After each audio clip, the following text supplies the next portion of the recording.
Because Indigenous education was one of the pillars of knowledge and perspective that we were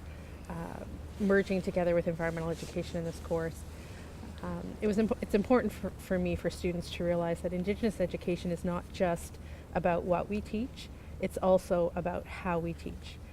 And so we wanted to get the students thinking about what are those ways of teaching from an Indigenous perspective. So we explored things like how to build relationships with Indigenous students, specific pedagogy such as storytelling, particular assessment methods that we know speak more to Indigenous students and are therefore more effective. For setting the stage for a rationale for why this work is so important, we drew on the Truth and Reconciliation Commission to share the importance of the work and the role that education has to play in building better relationships in Canada between its First Peoples and settler societies. One of the activities that we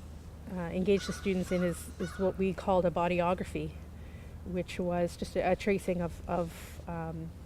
one of the students' bodies and capturing everything they knew about the needs of Indigenous students within it, and then exploring various questions around the outside, such as what did you learn about Indigenous people in your own schooling? What do you know now that's different?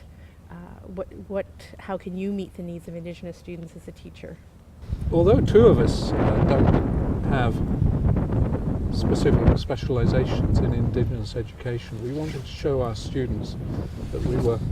ready and open to fully embrace those ideas in order to model good practice and to show that you don't have to be an Indigenous person yourself to care about the issues related to Indigenous students and the need for the wider population in Canada's schools to understand the significance of the Indigenous population in Canada and the challenges, particularly the environmental challenges that those communities face.